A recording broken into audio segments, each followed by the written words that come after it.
Moltes vegades en els museus l'educació potser no ocupa el centre, però sí crec que cada vegada ho està fent més.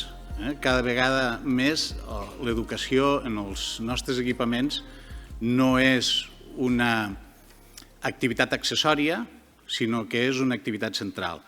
I hem de treballar, hem d'insistir en que cada vegada l'educació s'acosti més al centre de l'activitat dels nostres equipaments. I sobretot en un context com l'actual, avui presentem una jornada que té com a títol Educació barbàrie, en un context en l'actual que hem de continuar defensant o que hem d'insistir encara més en la defensa dels valors de la democràcia.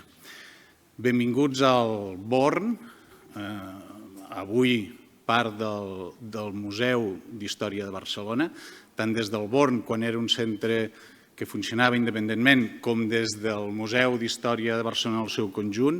Sapigueu que l'educació i el compromís amb l'educació és una línia prioritària i, per tant, esteu a casa vostra i estem agraïts de que hagueu escollit aquest espai per a aquesta activitat i desitgem que la gaudiu i que entre tots ens puguem continuar armant per lluitar contra la barbàrie, que en aquests dies que corren és una prioritat. Moltes gràcies i benvingudes i benvinguts.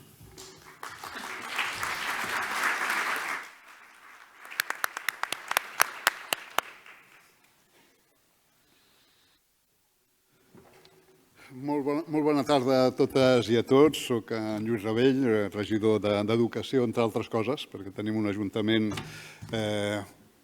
que serveix, com dirien els andalusos, lo mismo pa un roto que pa un descosido, hem de fer de tot. Avui tenim un moment important i voldria començar per agrair al Carles el fet que el Born aculli aquesta trobada, perquè efectivament és un lloc emblemàtic i perquè efectivament els museus estan compromesos en aquesta tasca educativa, lluny de ser un element de memòria passiva del que ha estat la nostra història, és un element viu de construcció del coneixement i del futur. Quan vam decidir fer aquest cicle de xerrades fa uns mesos, i vam triar aquest títol evocador d'Educació barbàrie, potser no érem conscients de fins a quin punt aquesta era l'alternativa o aquest era un dels dilemes que es plantejaven a la nostra civilització en aquest moment.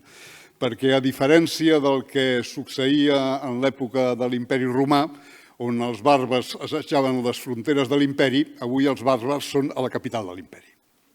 I aquesta és la realitat de l'època Trump que estem vivint, que és un canvi de rasant en la història de la humanitat, de la civilització occidental i del món en el seu conjunt des de la Segona Guerra Mundial. Estem en un moment en què el president de la primera potència mundial pot parlar amb naturalitat mentre acaba de menjar-se una hamburguesa de la neteja ètnica de 2 milions de palestins com qui parlés d'una requalificació urbanística sense major transcendència. I en un moment en què també els impactes d'anys de neoliberalisme en les nostres societats fan que l'opinió d'un influencer pugui valer el mateix que l'argument científic d'un estudiós, d'un expert assentat en evidències científiques. Vivim, doncs, per tant, un món d'incerteses, un món en què, efectivament, la barbàrie truca a les portes de la civilització. Quan parlem de l'època Trump, és un moment, sobretot, que es caracteritza pel fet que està qüestionat el dret internacional i, sense dret, el que assetja el món és la barbàrie. És l'absència de regles civilitzades, de convivència i d'organització de la nostra vida col·lectiva, a nivell mundial i a nivell dels diferents països, perquè tots som conscients, jo crec que és palès en les converses de carrer, en les converses que tenim entre nosaltres, fins a quin punt vivim un assetjament de les democràcies liberals, de les democràcies com les hem conegudes o com les coneixem en el món occidental, per una onada molt potent de populisme, de nacionalisme exacerbat, que amenaça la convivència i que amenaça el nostre futur. Bé, jo diria que una de les coses, i és el sentit d'aquest cicle de debats en el qual ens preguntem sobre el futur de la democràcia i sobre el paper que l'educació pot jugar en el combat per preservar i per fer viure la democràcia, jo el que voldria dir senzillament és que, contràriament al que alguns podrien pensar o ens donen a entendre, el futur no està escrit. La història està feta de bifurcacions i, finalment, les alternatives es resolen sempre per grans combats socials i polítics en la història de la civilització humana. Res no està predeterminat. Sempre, quan es fa un pronòstic sobre el futur, l'alternativa, el verdader pronòstic sempre és alternatiu. O bé, o bé. O bé serem capaços de generar un moviment social, democràtic, en les nostres societats, en les nostres nacions, que preservi els valors de la democràcia, que els tiri endavant, que els faci valer enfront d'aquesta nova tentativa imperial de reorganitzar el món sota l'imperi de la força, o bé, efectivament, la civilització pot patir un retrocés de dècades o més i tot, i patir enormes conseqüències. Les veiem i s'albiren. Però això depèn del combat i de l'esforç de totes i tots per obrir i per mantenir el camí de la democràcia. Ho tenim clar, ho veiem clarament en el nostre propi país, on estem vivint uns canvis demogràfics profunds i una transformació en profunditat de la nostra societat. Hem passat en pocs anys de ser 6 milions a 8 milions d'habitants. L'any passat a Catalunya va haver més defuncions que naixements i tanmateix la població va créixer. La franja, sempre assenyalo aquesta dada significativa, la franja de població a Barcelona i a Catalunya, però a Barcelona molt significativament, en edat fèrtil dels 25 als 35 anys, està compost de ciutadans i ciutadanes que en el seu 61% són nascuts fora d'Espanya. És dir, que tenim un canvi, una transformació profunda de la nostra societat i uns reptes enormes. O bé som capaços de construir en aquesta transformació una societat democràtica, armada al voltant de valors de convivència, de saber, de ciència, de tolerància i de vida col·lectiva, o bé les dificultats d'aquesta transformació ens poden arrossegar cap a l'abisme o la posta en qüestió de la mateixa democràcia. Però jo crec que per encaminar-nos a la introducció del debat que tenim avui, jo diria que no hi ha res més ociós ni més inútil que especular sobre el futur. En el fons, no té massa sentit preguntar-se si aquestes tendències amenaçadores que es dibuixen sobre el món venceran o vencerà l'impuls i l'anhel democràtic de progrés de la societat. La qüestió no és preguntar-se si vencerà la democràcia. La qüestió i el verdader debat és què hem de fer perquè venci la democràcia. I aquest és el sentit de la discussió i dels treballs que tindrem durant aquestes jornades. Avui ens acompanyen dues persones que ens poden il·lustrar sobre aquest debat o que ens poden introduir, ajudar a pensar. Ajudar a pensar per actuar, perquè és aquesta una mica la nostra filosofia. No estem aquí senzillament per enriquir-nos intel·lectualment, que també, sinó per trobar arguments, vies d'acció i de transformació a la nostra societat. Avui ens acompanya Pablo Simón, conegut politòleg, professor al Carlos III de Madrid, prou conegut de tots vosaltres, un d'aquells politòlegs que jo diria que es reconcilia amb l'ofici de politòleg, perquè hem tingut en els últims temps una inflació de politòlegs, com en altres moments hem tingut inflacions d'altres disciplines, i en canvi el Pablo és d'aquells que ens reconcilien amb la ciència política. I la Milagro Pérez Oliva, que no necessita presentació, com a periodista i com a docent, i que ens ha acompanyat en moltes aventures i en molts debats esclaridors. Per tant, que tingueu unes bones jornades de debats. Avui és la primera de tot un cicle, i dir-vos això, que és cert que els bàrbars estan assetjant la fortalesa de la democràcia, però aquí estem dempeus i el futur no està escrit. El futur l'hem d'escriure entre totes i tots. Així que tingueu unes bones jornades, que siguin profitoses, que ens il·luminin i que ens ajudin sobretot a la responsabilitat que ens compet en l'àmbit fonamental de l'educació. Perquè el jovent és la clau del futur i sabem fins a quin punt la crisi d'aquesta societat està impactant en el jovent, introduint idees disgregadores dels valors democràtics, i això ho hem de reconstruir. Per tant, treballem bé, escoltem, debatem, reflexionem i, sobretot, actuem i mantinguem el nostre compromís. Moltes gràcies. Gràcies. Bé, gràcies, regidor. Anem a començar aquest diàleg. Pablo, tots el coneixeu, ja sabeu que és politòleg, l'haureu vist en molts mitjans de comunicació, també haureu llegit els seus articles. Ell va escriure l'any 18 un llibre que es deia El príncipe moderno i el darrer que té és Entender la política. És a dir, que sempre s'ha caracteritzat per fer un esforç de pedagogia, per fer que sigui comprensible els conceptes que des de la política a vegades semblen una mica obtusos, no? I a més és especialista en sistemes electorals, sistemes de partit i, per tant, en un dels elements fonamentals de la democràcia.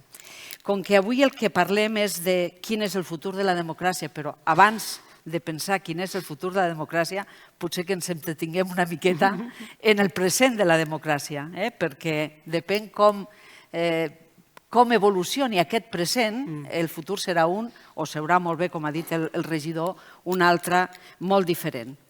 Parlarem en castellà, perquè tot i que Pablo ha estudiat a la Pompeu Fabra, s'ha doctorat allà i coneix el català, en castellà s'expressa millor i, a més, ara està a Madrid i està en el mundo. Es perfecte, què farem? Molt bé. No, hablaremos en castellano porque así fluirá mejor. Bueno, yo creo que podemos empezar con la idea de, estarás de acuerdo en que hay una sensación de emergencia. Cada noche cuando vemos el telediario, por las mañanas cuando leemos los periódicos, tenemos la impresión de que estamos en medio de un cambio que es algo más que un cambio de época. Es un cambio muy disruptivo, en el que el mundo está cambiando muy rápidamente. Estamos en medio de una revolución tecnológica que hace que el mundo que aparezca, como decía Ulrich, será muy diferente del mundo que dejamos atrás cuando toda la inteligencia artificial, cuando toda la tecnología esté desplegada. Seguramente el mundo será muy distinto del que vivimos hoy. No solo cambian los paradigmas, sino que además esta revolución tecnológica está acelerándolo todo mucho. Y tenemos un poco la sensación de que el mundo va tan rápido que no nos da tiempo a entender siquiera qué nos pasó ayer. Y ya estamos en el problema de mañana. Y esto lo hemos visto con el tema. Y luego estamos en un mundo tan interdependiente y tan globalizado que lo estamos viendo estos días. Trump tose y aquí cogemos una neumonía doble y bilateral. ¿Vale? O sea, estamos en un mundo en el que cualquier decisión que se tome, incluso remotamente, puede afectarnos en nuestra vida cotidiana, puede afectarnos en que dejemos de tener empleo, puede afectarnos en muchas otras cosas. Y todo eso, obviamente, impacta en nuestro estado de ánimo, nuestra forma de percibir el mundo y, por supuesto, en las aulas. Porque si hay algo que impacta en las aulas es el miedo de los mayores o las incertidumbres que pesan sobre los mayores. No solo porque los profesores tienen que explicar un mundo que a veces parece incomprensible, sino porque los niños llegan al aula también con el miedo que la sociedad tiene sobre ese mundo. Por lo tanto, en este contexto, cada vez hay más voces que hablan de que la democracia está en peligro. Y si la democracia está en peligro algo más que la posibilidad de perder un empleo, que está en peligro la base de todo. Tu creus que la democràcia està en peligro? Bueno, abans de res, moltes gràcies per convidar-me. És un plaer tenir l'oportunitat de ser aquí amb tots vosaltres. Sí, és cert que faré la presentació, parlaré en castellà simplement per una qüestió de fluïdesa, però si després tenim ocasió de tenir un torn de preguntes, que cap problema, que en català també està bé. A ver, la democracia está amenazada, la democracia está en peligro. Las amenazas a la democracia son algo consustancial con la propia existencia de la democracia liberal, propiamente dicha. Y yo creo que a lo mejor un punto de partida del que tenemos que tomar conciencia y a veces nos cuesta es lo enormemente excepcional desde una perspectiva histórica que son los regímenes liberal-democráticos. Y lo digo en una perspectiva incluyente, inclusiva, amplia, porque es verdad que hemos tenido constituciones y estados de derecho desde el siglo XVIII en adelante en muchos países, pero por ejemplo con segmentos importantísimos de la población privada de derechos fundamentales como es el voto. Y eso ha ocurrido, por ejemplo, con las mujeres en Suiza hasta los años 70 o con los afroamericanos en Estados Unidos hasta la lucha por los derechos civiles. Y un elemento consustancial de la democracia es también otra anomalía histórica que tiene que ver con la alternancia del poder en ausencia de violencia. Esto es algo que también es una anomalía histórica, porque lo normal es tomar el poder de manera violenta, purgar o exterminar a tus rivales políticos, solidificarte y reprimir a tus rivales y continuar allí hasta el fin de los tiempos, hasta que otros te derroquen. Así ha funcionado tradicionalmente el mundo. Es, por lo tanto, un equilibrio muy peculiar que se basa en algo que tiene que ver con la aceptación de los valores propios de las reglas de juego, que yo creo que es lo que estamos viendo que se erosiona. Estamos viendo, yo pondría dos paquetes de crisis de la democracia, ¿no? La mayoría de los indicadores internacionales dicen que hoy el mundo está a unos niveles de democracia parecidos a los del año 83-84. ¿Vale? Es como si todo lo que hemos avanzado post caída del muro de Berlín lo hubiésemos retrocedido. Y aquí hay dos, digámoslo así, cestas de crisis de la democracia. Había unos países que a partir de los años 90 fueron haciendo avances tímidos hacia la democratización.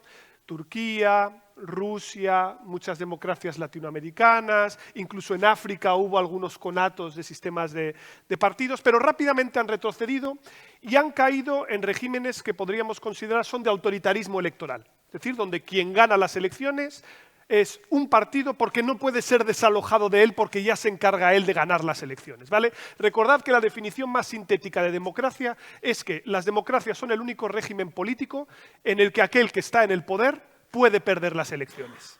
Eso solo pasa en las democracias. Lo digo porque elecciones ocurren en muchos sitios, pero desde luego que puedas perder el poder en ellas, no. Ahora que se especula sobre si Zelensky es un dictador o no, solo quiero recordar que allí se pueden perder las elecciones, en la Rusia de Putin no. Pero la otra dinámica que estamos viendo en nuestras democracias, que en teoría son algo más consolidadas, y claro, si en España contamos que hay democracia desde el 78, pues ya está con algo más de 40 años. Lo digo porque ya no es joven, ¿no? Habrá un momento en el que habrá que dejar de ser joven. Yo creo que con 40 ya no se es. En el que vemos que hay actores y climas de opinión que socavan las reglas de juego democrático y algunos valores intrínsecos a la democracia. Y esto tiene que ver con el respeto al pluralismo, a la tolerancia, el considerar que las sociedades tienen que ser inclusivas o sobre todo que las instituciones tienen un valor intrínseco, no instrumental. ¿A qué me refiero con esto? A que, por ejemplo, las elecciones son buenas independientemente de cuál sea el resultado. Es decir, que yo acato el resultado. Yo puedo perderlo, pero acepto que esta regla de juego tiene un valor intrínseco.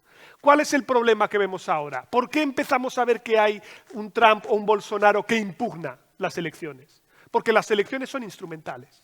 Si Trump hubiera perdido las elecciones, estaríamos en un escenario de cuasi guerra civil en los Estados Unidos. Es lo mismo que ya intentó en el año 20, hasta cierto punto, pero no salió. Que es esta idea de que si gano vale, si no, no vale. Y esto estamos viendo que se está socavando y todos los indicadores dicen que nuestras democracias se están erosionando por ahí y con mecanismos sutiles en los que también entra el sistema educativo, pero que se vincula con esos contrapoderes que van perdiendo fuerza. ¿Cuáles son los contrapoderes? Las ONGs, o casualidad, si uno ve la campaña que se ha hecho recientemente contra una ONG, voy a decir el nombre si me permitís, Cruz Roja, solo tiene que ver las campañas que se hicieron en Hungría o en Polonia también contra ONGs que daban apoyos. ¿Por qué? Porque erosionas, criminalizas, sitúas. Las élites universitarias son también un adversario fundamental porque tiene que ver con el sector educativo, adoctrináis a nuestros hijos, es decir, la ruptura de las jerarquías educativas, los medios de comunicación. ¿Vale? Viene aquí J.D. Vance, y perdón porque lo estoy trayendo mucho a la actualidad, pero ya que lo has lanzado por aquí, lo cojo. Viene aquí J.D. Vance a la conferencia de Múnich y nos dice, cuidado en Europa que tenéis un problema de libertad de prensa. Y digo, wow, ¿no? Es decir, no estás dejando que los de Associated Press entren a la conferencia de prensa de la Casa Blanca si lo llaman Golfo de México y no Golfo de América en su cartografía. ¡Wow! Y nos estáis diciendo que nosotros tenemos un problema con la libertad de prensa. Bueno, todas estas señales son canarios en la mina, incluso ver procesados a humoristas, porque el humor también es un buen indicador de hasta qué punto nuestras sociedades son sanas o no. Lo que nos está indicando es que ahora mismo tenemos el síndrome de la rana en el cazo, y que estamos viendo que la temperatura está subiendo gradualmente, y cuando nos despertemos el día de mañana puede que estemos en un entorno bastante diferente del que nosotros pensábamos que no estábamos, simplemente porque no hemos regado el caudal de legitimidad de nuestras instituciones, y eso sí tiene que ver con valores, y ahí es donde la educación juega un papel. Pues siguiendo un poco en la línea de la democracia electoral o la democracia de los instrumentos para pervertir la democracia.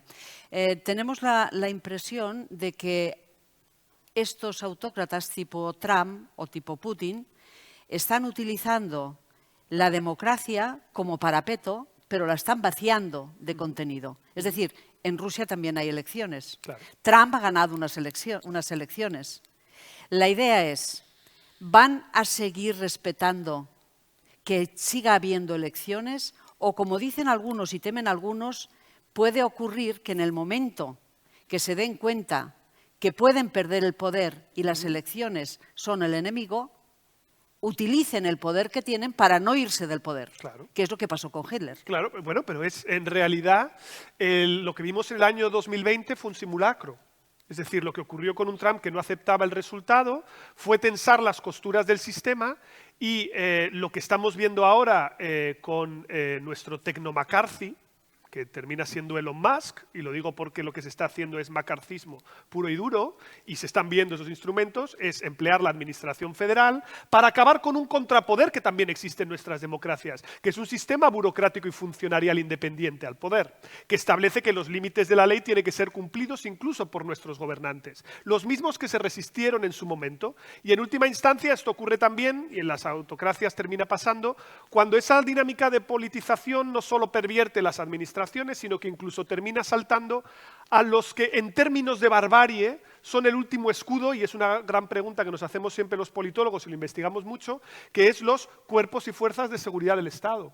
Porque en última instancia, y esto es terrible decirlo, pero quien tiene la porra y tiene el cañón tiene la capacidad última de coerción. Y estamos en un sistema democrático que se ha encargado de embridar, ¿vale?, a esos agentes para que operen a través de una ley democrática. ¿Qué es lo que vemos que hacen los autócratas? Lo contrario, ¿no? Y por lo tanto pervierten el sistema de tal manera que da igual que se celebren elecciones, porque saben que nunca las van a perder. Y por lo tanto van progresivamente haciendo más difícil a la oposición su trabajo, haciendo que la fiscalización sea más compleja, y por lo tanto emplean los instrumentos plebiscitarios de la democracia contra sí misma. Por eso yo soy un poco crítico con esta idea de democracias iliberales, porque no conocemos contextos en los que la democracia tal cual la hemos visto no sea liberal. Es decir, nuestros sistemas se han maridado de estas dos cosas. El liberalismo puede ser oligárquico. Tú puedes tener partidos, tú puedes tener constituciones, puedes tener sistemas judiciales y que vote el 1% de la población. Eso era el siglo XIX. Pero ¿cuál fue la gran batalla que se fue dando a lo largo de ese siglo y el siguiente? La ampliación del censo, que todos seamos parte del cuerpo político. Aquí es donde vemos que su manera de operar va por la restricción de ese cuerpo y de sus contrapoderes. Y por eso cuando se habla de la importancia que tienen los actores y la cultura de los propios actores, aquí hay que reconocer una cosa. Nosotros en nuestras elecciones votamos a proyectos políticos que están en competencia, y es legítimo, perfectamente legítimo, que quien gana las elecciones lleve adelante su programa. Pero hay dos condiciones que para mí son fundamentales en términos de cultura de los actores que participan del juego. Primero, el respeto al pluralismo.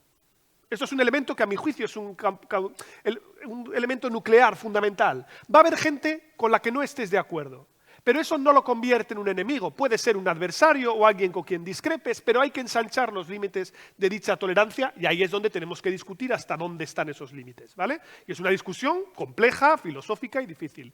Pero segundo, y esto es clave, la restricción desde el poder. Es decir, tú tienes el mandato para llevar adelante tu programa político y de sociedad, pero no para pervertir el Estado y perpetuarte en el poder. Y la tentación es muy grande. Y todos los gobiernos tienen la tentación de parasitar desde el poder a esas instituciones. A los medios, todos, a izquierda, a derecha, centro comercial, me da igual. Todos quieren presionar a los periodistas, todos quieren funcionarios afectos, todos. Es normal, es una pulsión humana. Una institucionalidad sana evita que eso ocurra. Pero cuando tienes democracias tensionadas y tienes autócratas o líderes que están embebidos de la lógica de que o conmigo o contra mí, o capturo esas instituciones o me van a echar del poder, esto termina llevándonos a las situaciones que estamos viviendo ahora en los Estados Unidos y que es una pendiente enormemente peligrosa, porque luego dar marcha atrás es muy difícil. Y una vez se ha roto el celofán, el miedo es casi existencial. Porque daos cuenta que si yo ahora fuera un periodista demócrata o un simpatizante del Partido Demócrata y sé que Elon Musk va a tener acceso a información confidencial sobre mis impuestos, es lógico que yo esté nervioso. Y esto pasa por incrementar los costes de la disidencia, que es una suerte de autoritarismo blando que empieza desde abajo y se filtra hacia arriba. Pues vamos a seguir por aquí porque esto es muy interesante. Hemos visto dos tipos de amenazas para la democracia.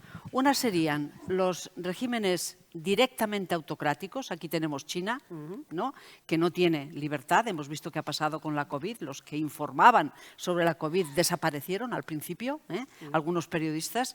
Después tenemos el caso de Rusia, que aparentemente tiene un sistema electoral, convoca elecciones, pero todos sabemos que no hay libertad de prensa, que no hay libertad de información, que una opinión te puede costar la cárcel y, por lo tanto, es un régimen autocrático con apariencia de democracia. Y luego tenemos Estados Unidos, que aquí es donde creo que tenemos que centrarnos más, porque es por donde nos viene a nosotros la amenaza, nuestra amenaza, porque en Europa los partidos trumpistas están avanzando también. Entonces, en Estados Unidos estamos viendo en este primer mes del segundo mandato de Donald Trump, estamos viendo una doble pulsión, de alguna manera, ¿no? Una es entre la persuasión y la fuerza. Es decir, la fuerza es lo que se está haciendo con los funcionarios, la amenaza de despedirlos, lo que se está haciendo con los fiscales, que los han despedido directamente. Es decir, esto es fuerza, coacción. Pero luego está todo el otro aspecto, que es por el cual él ha ganado las elecciones, que es la persuasión, porque seguramente preferirá persuadir que no haber de castigar. Un buen autócrata seguramente querrá que además le adoren, ¿no?, que además tener la aquiescencia de la gente.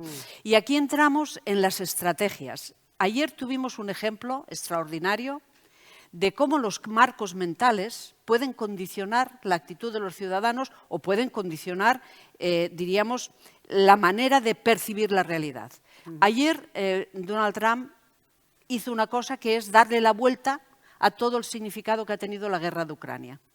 Él ahora se ha aliado de pasar de defender al agredido, al país invadido, ha pasado a apoyar y a ser aliado del país invasor. Pero para justificar esto, parece que tenga que justificarlo de alguna manera, empieza a decir que Ucrania es la que empezó la guerra y Zelensky es un dictador porque no ha convocado elecciones. Entonces, fíjate cómo se pervierten los argumentos, porque de eso a que no tengamos claro ya quién tiene la razón, a quién se ha de apoyar, ¿qué papel juega desde este punto de vista el discurso y los marcos mentales? Lo juega porque hay que, yo creo, partir de un inicio reconociendo que la legitimidad juega un papel siempre relevante a la hora de configurar qué actitudes consideramos justas e injustas. Y desde la terrible confusión que tuvo Woodrow Wilson en el periodo de entreguerras de calificar como democrático todo aquello que se oponía al fascismo, hemos tenido una situación paradójica que es la buena prensa de la democracia. Y esto es muy paradójico porque el 80% de los sistemas autocráticos celebran elecciones aunque sean falsas y todo el mundo quiere autotitularse como portavoz de lo democrático o de la voluntad popular, incluso muchas veces retorciendo su verdadero significado. Y esa construcción de la legitimidad sigue operando, yo creo, de una manera evidente en nuestras sociedades. Obviamente, el moldear la legitimidad es algo que es un camino de ida y vuelta, porque el poder siempre quiere construir bases legítimas que le permitan perdurar y que den, por lo tanto, una cobertura a sus acciones, ¿no? Desde la perspectiva de lo internacional, obviamente, hay un derecho que está sentado desde la Segunda Guerra Mundial, que es la idea de la integridad territorial de los Estados y de que, por lo tanto, hay unos que son agresores y otros agredidos y, por lo tanto, el agredido tiene derecho a defenderse.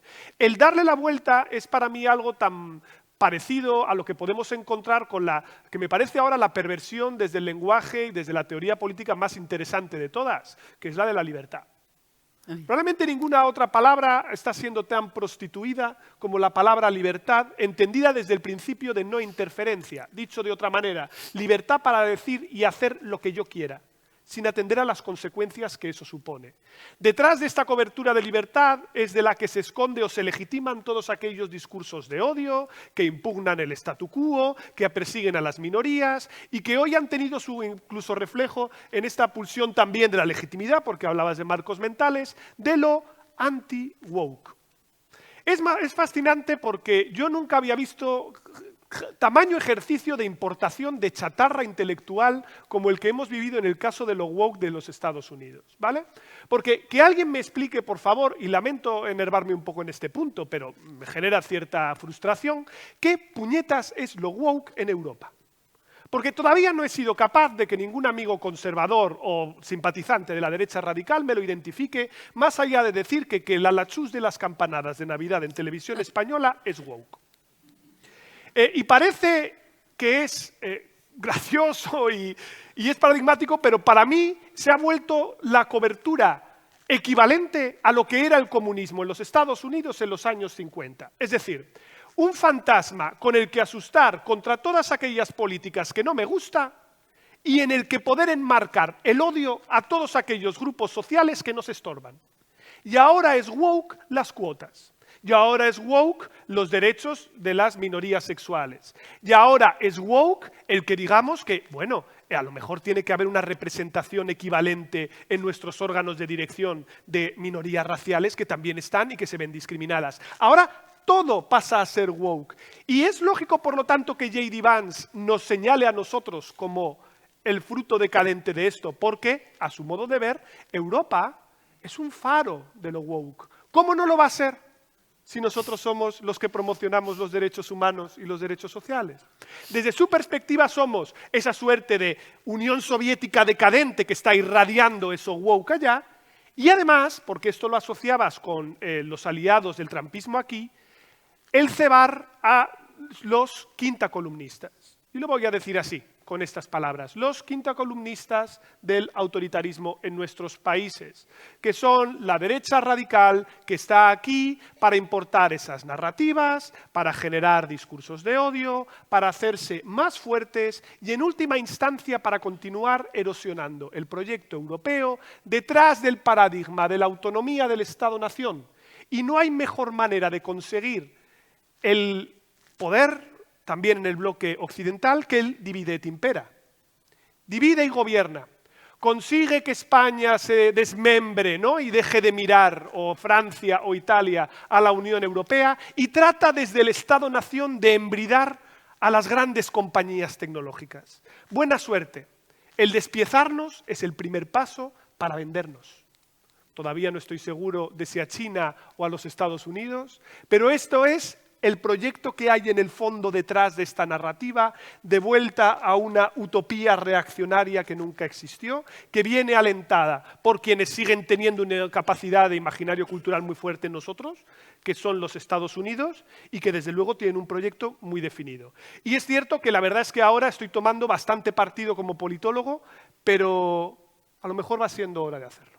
Ya, pues sobre esta cuestión hay un debate ahora muy vivo, que es cómo reaccionar ante esta ofensiva anti-woke o cómo reaccionar ante el discurso de la ultraderecha, que en estos momentos tenemos las elecciones en Alemania y realmente allí, a poco que veas la prensa local sobre todo, hay un debate extraordinariamente intenso en este momento y mucha desorientación por parte de mucha gente. Y aquí lo hemos tenido hace 4 días que estamos viendo que si se desbanca o no la alcaldía de Ripoll a Sílvia Orriols y el debate de fondo es cómo responder a esta ofensiva, que es muy evidente lo que pretende, dividirnos, socavar las bases ideológicas de la democracia, etcétera, porque yo tengo la impresión, y nosotros en el periódico, en El País, lo hemos discutido esto, ¿qué se ha de hacer? Que la ultraderecha no quiere realmente debatir. Lo que quiere es lanzar temas muy peliagudos sobre el escenario político, que los demás debatan y ellos, solo con que haya debate, ya ocupan un espacio en el escenario. Entonces tú, desde tu perspectiva de politólogo, ¿qué crees que se ha de hacer con la extrema derecha? Bueno, cordones sanitarios, combatirla. A ver, si te parece, voy a distinguir entre lo estructural y lo coyuntural, porque al final el cordón sanitario es algo ligado a una coyuntura electoral concreta. Pero yo creo que como orillamos toda la discusión estructural, luego llegamos a ese debate y ya llegamos desarmados. Como veis, estoy tomando partido y pido disculpas porque soy un demócrata. ¿Vale? Quiero que vaya por delante, pero parece que en ocasiones hay que recalcarlo. Y creo, lo primero que hay que hacer, que es reconocer un hecho indudable. El pesimismo es paralizante. ¿Vale? Estamos en un cortoplacismo en los debates, en los que no hay capacidad para proyectar a medio plazo. Yo creo que parte de la responsabilidad tiene también la dopamina, que es volcada por este tipo de aparatos, que nos han convertido en seres con dificultades para imaginar futuros mejores. Y hay un primer elemento que es fundamental. Quien gana el marco de la imaginación a futuro es quien gana el motor para la transformación social. Tú tienes que ofrecer un futuro mejor. Tú tienes que ser capaz de imaginar una sociedad mejor. Si yo hiciera aquí un experimento, estoy seguro de que ninguno de los presentes, o alguno a lo mejor sí, pero tendría dificultad o sería capaz de pensar en una Cataluña mejor dentro de 15 años. Parece que todo tiene que ir mal de manera fatalista e inevitable. Y eso es paralizante, porque no te permite proyectar y pensar. Entonces hay un primer paso que es pararse a pensar. Y es cierto que hemos tenido unas élites culturales y unas élites artísticas pues, paradas en un mundo que ya no existe. Entonces ahí hay que activarse. Ahora, vamos a otros dos factores estructurales que para mí son claves. Las autocracias externas, ¿vale? Nos critican fuertemente un elemento que es que dicen, vuestras democracias no son eficientes. Vuestras democracias no son capaces de generar crecimiento y generar bienestar e inclusión social.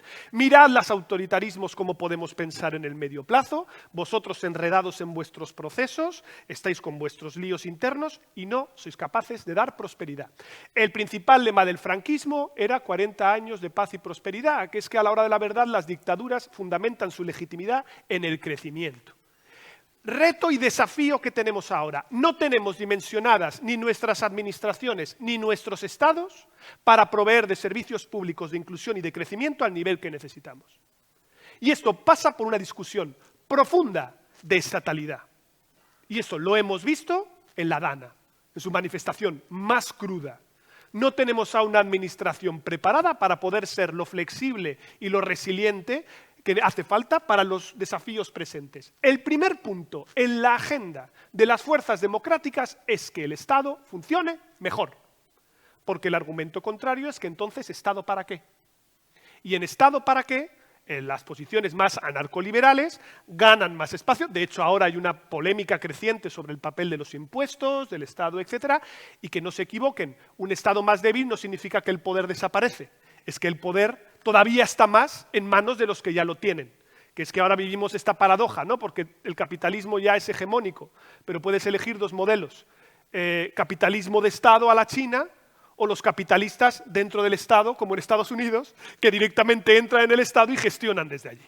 ¿Vale? Entonces nosotros, si queremos otro modelo, hay que pensarlo. Y el otro elemento para mí central, que conecta con el tema de la extrema derecha, es lo que nos dicen los adversarios o los enemigos interiores, que es que vuestras instituciones son autistas, no escuchan las demandas de la gente, no bajas a pie de calle. Vosotros, élites periodísticas, académicas, porque no ponen a todos en el mismo saco, como si todos, políticos, no sé qué, no están en contacto con el día a día de la gente. Y bueno, es cierto que esto no es necesariamente así, como tampoco lo era en el caso anterior, pero da igual porque la verdad es irrelevante, lo importante es lo verosímil. Y es verosímil pensar que en el entorno en el que estemos parece, y lo que parece es, que mucha gente no se siente representada. Y claro, si tenemos las mismas instituciones, o al menos el mismo aparataje institucional durante 200 años, y la innovación en términos tecnológicos más agresiva que hemos tenido ha sido inventar los sistemas electorales proporcionales, y es un invento de 1899, ¡wow! ¿Vale? Es decir, seguimos teniendo las mismas carcasas y sigue habiendo distancia. Hay que innovar más. Y cuando aumentamos eso, habrá que discutir también sobre lo que las ideologías de la Ilustración tienen un punto ciego. Luego voy a ir a los cordones, no me olvido. Y el punto ciego es que la Ilustración nos ha dejado cosas maravillosas. Y entre ellas está la vocación de universalidad. ¿Vale? La libertad, los derechos humanos, son para todos. Pero, a la hora de la verdad, en su operativa práctica, estos derechos afectan a una comunidad política concreta. Quien sea capaz de fijar cuál es el perímetro de la comunidad de solidaridad, ganará. Y lo que está haciendo la extrema derecha, es decir, no es que yo esté en contra de las ayudas a la gente, no es que yo esté en contra del crecimiento, es que yo quiero ayudas, pero ¿para quiénes? Para los de aquí. ¿Y quiénes son los de aquí? Yo te lo voy a decir. Dedicarse a mirar para otro lado y no afrontar de cara el hecho de que hay que definir cómo es nuestra comunidad política, es darles todo el espacio para que ellos puedan ser los que la llenen de contenido. Y los que tenemos posiciones, y es mi caso también, más abiertas, más inclusivas, no podemos hurtar ese debate.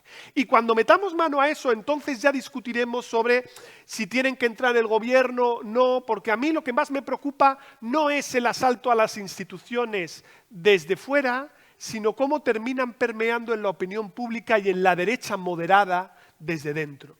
Porque aquí hay una captura de narrativas, y aquí he sido injusto. No solo la derecha moderada, vamos a hablar con los socialdemócratas daneses, con el Partido Socialista francés de Valls o con ahora mismo Olaf Scholz y el giro de última hora, ¿no? Si asaltan la cultura y asaltan las ideas, terminan asaltando el poder y muchas veces sin necesidad de ganar las elecciones. Por eso yo creo que ahí hay que afrontar ese debate de cara. Yo no tengo una solución, ¿eh? Yo no tengo una solución. No sé exactamente qué teclas hay que tocar. Pero lo que me sorprende es que no estemos hablando de esto ya.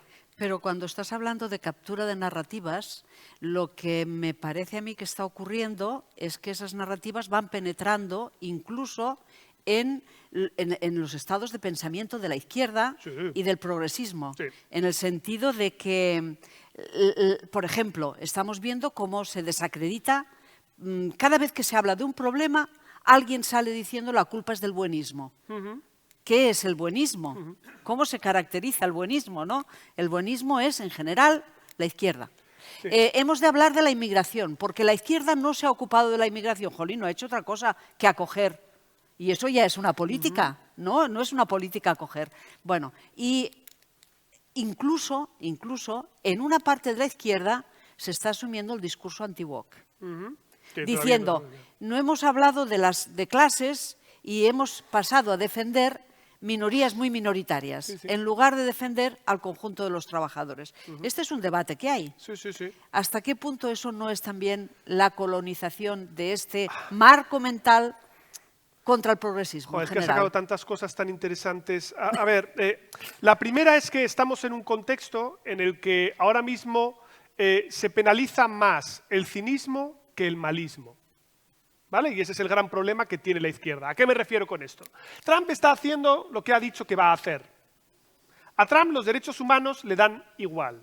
Él tiene una concepción de las relaciones internacionales neoimperial basada en yo delimito esferas de influencia, aquí ejerzo mi poder, el poder bruto, derivado de él, guerras comerciales, guerras tecnológicas, ya veremos también si más presión militar o no, sobre todo pensando en Taiwán, que es donde la cosa se nos va a poner un poquito más hot próximamente. Bien, él va a esto, pero lo que ocurre es que cuando gobierna la izquierda, por ejemplo, aquí empiezan a aflorar todos los dilemas, y es, hombre, ¿cómo gestionamos la inmigración? Estamos a favor del espíritu del Aquarius. Estamos de acuerdo con la acogida, con los derechos humanos. Perdone, ha habido unos pequeños problemas con algunos marroquíes que saltan la valla y que no se sabe en qué lado de la valla han...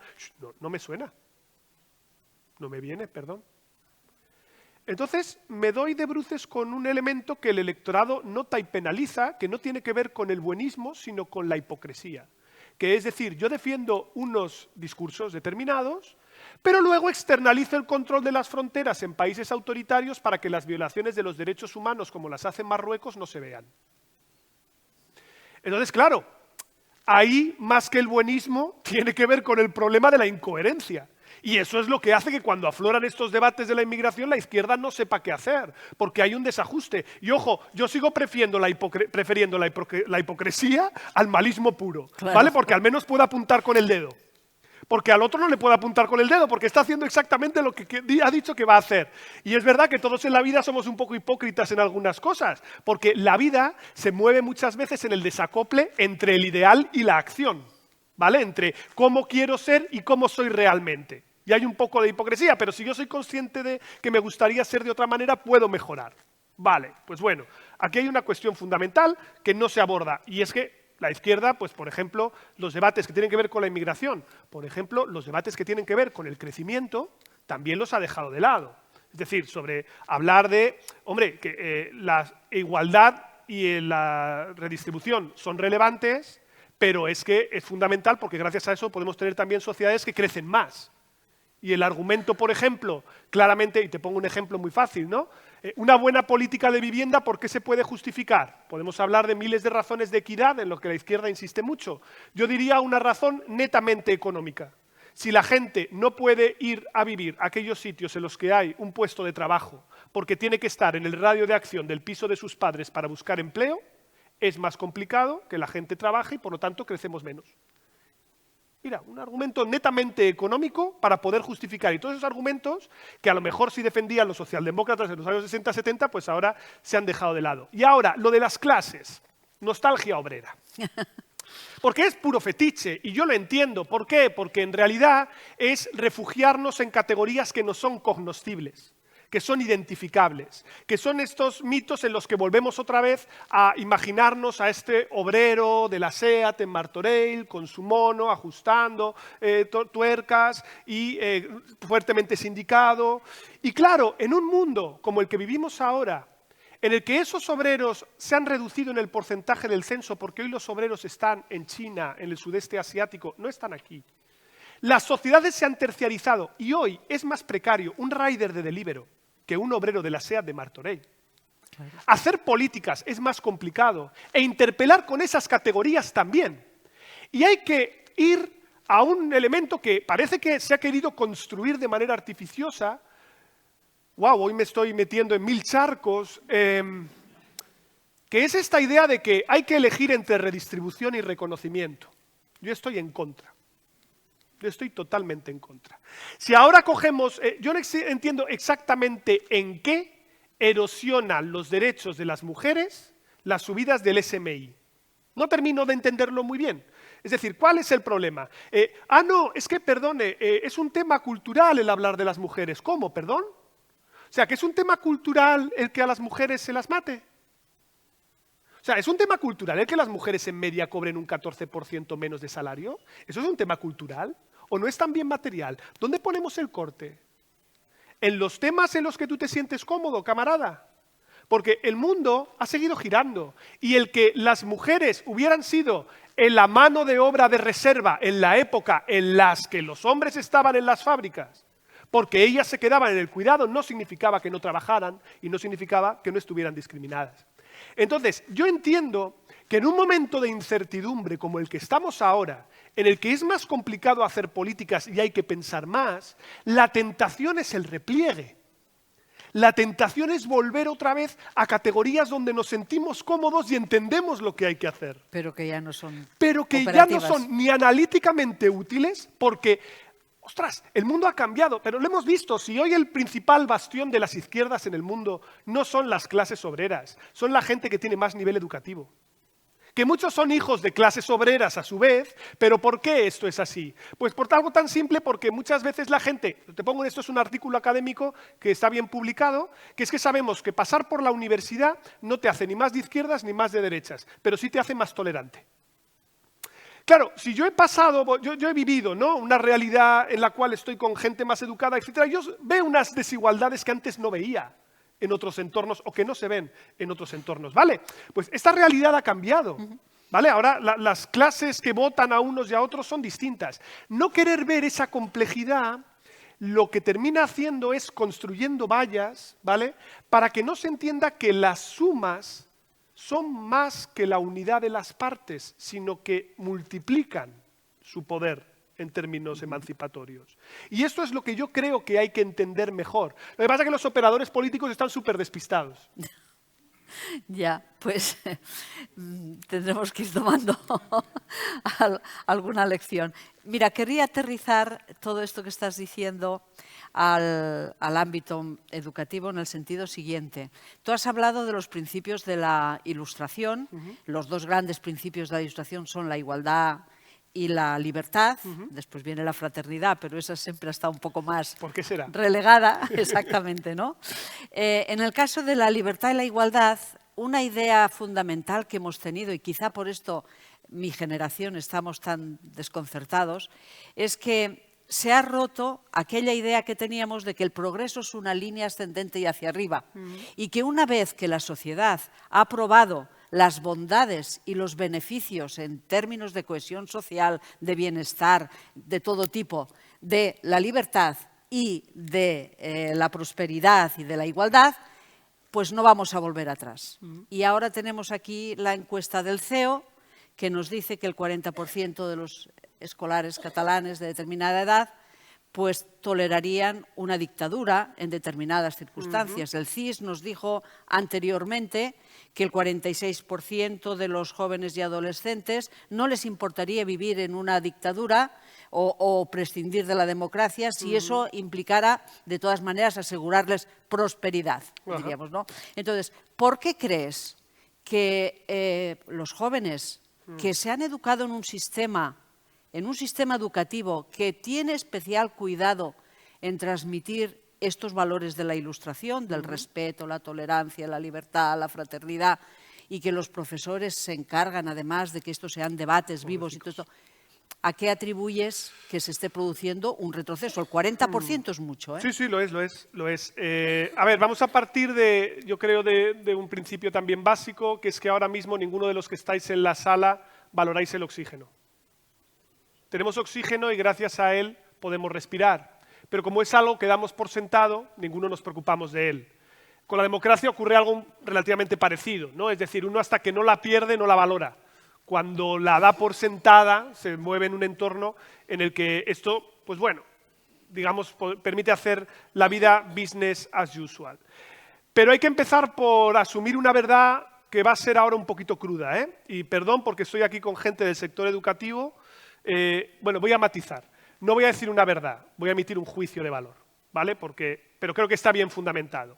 Que es que el papel que tiene la socialización de los jóvenes, ¿vale? Es decir, la transmisión de valores. El papel que tiene el sistema educativo es hoy muy inferior al que tenía hace 20, hace 40 o hace 80 años. ¿Y esto por qué es así? Porque a la hora de transmitir valores hay diferentes agentes que operan. Evidentemente, unos transmisores directos de valores son la familia, ¿vale? Y aquí hay un primer elemento que ha cambiado, y esto hay que reconocerlo porque esto sí es un hecho indudable. Las familias han cambiado en su estructura, en muchos parámetros, ¿eh? Para empezar, el tema de la natalidad. Afortunadamente, nuestros niños y niñas hoy tienen más abuelos vivos que sus padres. Eso es una muy buena noticia, a favor de vivir mucho. Y bisabuelos, yo a favor de vivir mucho, ¿vale? Y de vivir bien. Aunque el FMI a veces dice, es que vivís mucho. Bueno, pues bien, ¿vale? Ya lo iremos arreglando, pero en un principio no lo veo mal. Pero ¿qué es lo que ocurre? Que esos niños que viven en hogares más intergeneracionales también se caracterizan por estar en hogares más pequeños. Tienen menos hermanos, tienen menos primos, ¿vale? Por tanto, hay un primer elemento que va a conectar también con el hecho de que estos niños, además, tienen, y esto también son estadísticas del INE, 1 de cada 3 tiene un progenitor nacido en el extranjero, luego son menos y más diversos, y además están más solos, ¿vale? Que otras generaciones, porque la cohorte es más pequeñita. Es muy importante la socialización, aparte de la familia, de los pares, de los iguales, ¿vale? Y por mucho que nos guste jugar con nuestros sobrinos o con nuestros hijos, ellos quieren jugar con gente de su edad y con otros niños, y hay menos niños, y esto hace que estén más individualizados, ¿vale? Por lo tanto, uno podría decir, ¿la escuela puede jugar aquí algún papel? Puede ser. Pero es verdad, y esto también tenemos indicadores post-COVID-19, una pena, por cierto, y aprovecho para romper otra lanza aquí, que qué pena que no hemos hecho ningún seguimiento de las cohortes de niños y niñas que estuvieron confinados durante la pandemia a lo largo del tiempo, porque esto les ha dejado importantes secuelas en desarrollo educativo, psicológico, y no hemos estado fiscalizando, y les hemos quitado los años más valiosos, a mi juicio, unos de los años más valiosos de su vida, porque ir a la escuela, lo valioso no es estar con el profesor y un lamento, es estar en el patio tirándole tierra a tus amigos, ¿vale? Es decir, socializando con otros, estando con los pares, ahí desarrollas otro tipo de habilidades. ¿Quién queda, por lo tanto? ¿No? Familias más intergeneracionales, pero con menos pares, con una educación, además, que sabemos que en muchos casos se ha precarizado de manera muy relevante, que ha tenido periodos de confinamiento y muchas intermitencias, unos sistemas educativos, y aprovecho también para decir aquí, que sobrecargan al profesor, ¿vale? Porque para mí el gran problema de nuestro sistema educativo es que nos falta todo lo que tiene que estar alrededor de la figura del profesor. El psicólogo, el orientador, el pedagogo, gente que no sobrecarga al profesor de más tareas que ya no le da la vida, ¿vale? Todo eso se perdió tras los recortes de 2011, no se ha recuperado en la mayoría de nuestros centros. ¿Quién queda como agente de socialización? El algoritmo, las redes, el ocio. El ocio se ha vuelto más individualizado que nunca. Todos os sentáis a ver la tele con vuestros hijos, pero no la estáis viendo juntos, lo lamento. Porque vuestros hijos e hijas están con el dispositivo electrónico, están mirando al móvil, están mirando la tablet. Y tú también. Hombre, claro, porque es que no hacéis ni caso. No compartís los referentes, luego no compartís el mismo lenguaje. Y a través de esas redes sociales entran los puntos de socialización. Y ahí es donde voy a la pregunta que tú planteabas. ¿Y por qué el autoritarismo? Claro, porque ese agente de socialización es donde los agentes autoritarios se mueven de manera más eficaz. Y donde si tú estás más solo que nunca, vives lo online y lo offline de manera totalmente integrada, porque para un chaval lo online y lo offline es lo mismo, o sea, quitaos de la cabeza la idea de que ellos no, es igual, construyes categorías del mundo a raíz de lo que tú ves en este consumo de ocio, de entretenimiento, etcétera, que te transmite unos valores. Y esos valores que tú te metes en vena directamente, en muchos casos son de corte autoritario. Y yo creo que esto es una de las posibles explicaciones de por qué estamos viendo esta dinámica, que esa socialización no está pudiendo ser contrapesada por esos otros actores. Claro, fíjate, hemos estado años, cada vez que hay una reforma educativa hay un gran debate nacional sobre qué se ha de enseñar a los niños, qué educación para la ciudadanía, si la asignatura de religión, si se ha de dar sexualidad o no en las aulas, todos estos debates que hemos tenido que nos llevan muchísimo y al final, ¿quién educa a nuestros hijos? Eso es una muy buena pregunta. Claro, fijaos que además en este país ocurre una cosa muy curiosa, ¿no? Que es que cada vez que hay un problema proponemos una asignatura. ¿Vale? Entonces, cada vez que hay un problema, ya lo sabéis, esto es falta de pedagogía, entonces otra asignatura. Y digo, vamos a ver, me gustaría llegar a la guerra civil en historia, me vas a poner otra asignatura más, ¿ahora de qué? No, es que ha habido una crisis inmobiliaria, entonces educación financiera. Pero si al final el problema es que a tu hijo lo está educando un algoritmo. Es que eso es a lo que voy, es que lo que quiero decir es que seguimos pensando en términos del 19. Seguimos pensando en términos del sistema del siglo XIX, en la que lo que construía identidad nacional y transmisión de valores era irse a la mili e ir a la escuela. ¿Vale? Eso era así. Entonces esto te construía el sentimiento de pertenencia, patria y de valores. Eso ya acabó. Eso ya acabó.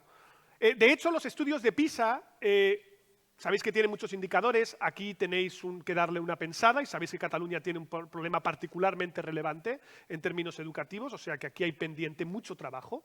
Sobre todo, acordaos, ya sé que se sale un poco del tema, pero hay una palabra clave aquí, segregación, ¿vale? Hay que dar una pensada a eso, porque yo creo que es parte de lo que explica lo que pasa aquí. Entonces, si tú miras los datos que menos saltan a la prensa de PISA, y esto sale en todos los niveles del mundo, el nivel de satisfacción de los niños y las niñas que van a la escuela está cayendo en picado. ¿Por qué? Normal, lo divertido está fuera. Lo divertido está fuera. Es decir, tienes un mundo de estímulos al que tú puedes acceder a vídeos, a contenidos, etc. Y estoy aquí aburrido en clase, siguiendo las mismas lógicas y no sabemos muy bien cómo meterle mano. ¿Vale? No lo sabemos nadie. no tenemos ni idea. Algunos profesores intentan hacer muy divertida la clase, pero al final se dan cuenta que hasta dónde La gamificación funciona y entonces se abre aquí un discurso y un debate entre los pedagogos, no sé qué. De nuevo, voy a meterme en más charcos, ¿por qué no? Yo soy de los que piensa que la educación tiene que servir para compensar las desigualdades de la cuna, ¿no? Porque al final, si tú no corriges las desigualdades de la cuna es el origen de todas las desigualdades. Entonces, en realidad tú tienes que compensar. ¿Qué es lo que están haciendo ahora en Silicon Valley? Y esto me da una cierta pista. Aparte de la prohibición de los móviles, están haciendo a los niños en clase algo tan sencillo como que lean en voz alta y hagan dictados. Ya está. Y dices, oh Dios mío, volver al sistema de Sor Teresa en el siglo XXI ¿estamos locos? No lo sé, estoy solo provocando un poco de debate, ¿vale? Pero lo que yo digo es que a la hora de la verdad, lo audiovisual, lo dinámico, lo oral, etcétera, es algo que ellos adquieren por otras vías y ojo, yo soy súper optimista con los jóvenes, ¿eh? Ya sé que esto suena a contracorriente, pero yo soy optimista porque yo soy de los que piensa que el veneno está en la dosis. Entonces, lo online puede ser muy positivo, tiene un montón de estímulos y capacidad para emanciparse y buscar contenidos tremenda, pero el problema es que como no les educamos, ¿vale? Y esta frase es de periodista, no recuerdo qué periodista lo dijo, pero que lo primero que falta en una inundación es el agua potable. Pues con Internet pasa lo mismo. Tú tienes como varias velocidades. Si en tu casa te enseñan y te educan, Internet es un mundo de posibilidades tremendo para formarte, para expandir tu visión del mundo, cosas que yo jamás habría soñado en mi época de escolar. Pero al mismo tiempo, si no, ¿qué es lo que termina siendo Internet? Porno y gatitos. Y eso es justamente lo contrario a sacarle el potencial que podría tener la red. Y yo creo que ahí hay parte de educación que tenemos que apostar. Y ojo, por eso creo que, de nuevo, esto es una tarea compartida, ¿eh? Los padres tienen que hacer su papel, los profesores llegan hasta donde llegan y luego toda esa perífrasis comunitaria que tiene que haber alrededor de los centros, de los padres, los mediadores, tienen que estar sobre el terreno porque ellos son los que pueden trabajar estas cosas, creo. Estoy segura que en el turno de los asistentes vamos a volver sobre este tema, pero te voy a hacer una última pregunta sobre la influencia de las redes. Es verdad que por ese influjo que tú estás diciendo encontramos que se está produciendo un retroceso, pero ese retroceso no es simétrico, en el sentido de que tenemos niños y niñas educados en la igualdad, con experiencia de igualdad en la familia la mayoría de las veces y también en el colegio en todas, porque no hay, bueno, puede haber algún colegio que todavía separan por sexos, pero me refiero que la mayor parte del sistema educa en la igualdad y cuando vemos en estas encuestas vemos que hay unos cuantos chicos que vuelven a ser machistas, que están en contra de la igualdad y que incorporan todos los esquemas del machismo más rancio, incluso, que no está ni siquiera en su entorno, no se sabe de dónde lo sacan, seguramente lo sacan de Internet. Pero fíjate, las chicas están expuestas a los mismos mensajes y a los mismos estímulos. Y las encuestas diferencian muy claramente. Sí. Allí donde los chicos tienen un 40% que dicen que tolerarían una dictadura, las chicas son la mitad. Entonces, ¿a qué atribuyes esta diferencia? Bueno, estamos trabajando en ello y con ello, estamos trabajando en ello. Me refiero a que los académicos estamos empezando a ver por qué esto pasa en todo Occidente. ¿Vale? Entonces, voy a empezar con dos titulares muy rápidos. Lo primero es, si está ocurriendo en todo Occidente, significa que tiene que haber pautas estructurales compartidas.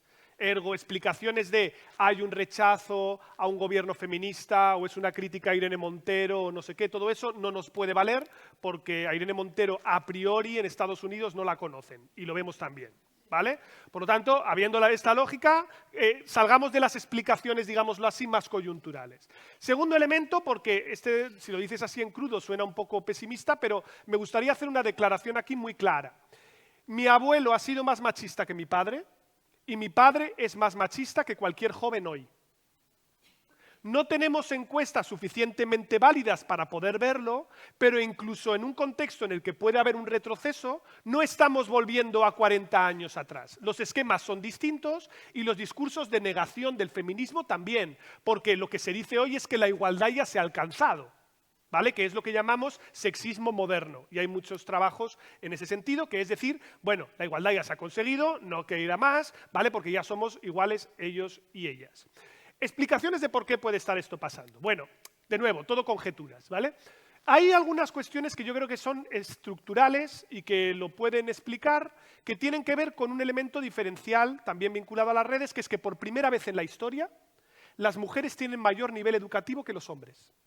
Esto no había ocurrido nunca antes. ¿Vale? Esto no había pasado jamás.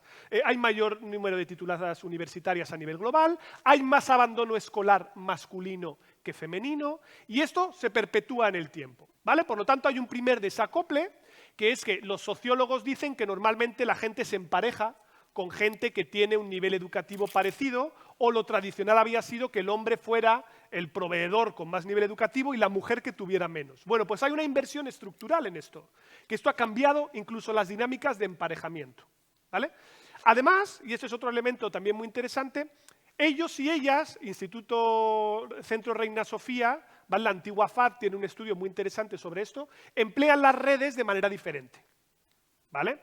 Ellas emplean más las redes para leer, para hacer trabajos, música, vídeo igualmente. Ellos mucho más, videojuegos, Twitch, YouTube, ¿vale? Ellos y ellas de manera distinta. ¿Por qué? Pues también por un tema de socialización probablemente, ¿vale? Yo me meto en Twitch a ver eSports y me lo paso genial, y entonces el comentarista de eSports... Y el Foro Coches. Exacto, el Foro Coches. Bueno, el Foro Coches es un chat en realidad, pero digamos yo me pongo hallados un poco para ver el comentario, y es un cripto bro que me enseña un poco pues cómo hacer burpees, cómo estar fuerte, cómo invertir en cripto, no hagáis mucho caso últimamente por lo que pueda pasar, y de paso también pues mujeres todas putas, ¿vale? Y todo viene un poco en el mismo pack, ¿vale? Para entender que por ahí se cuela parte de esta dinámica de socialización.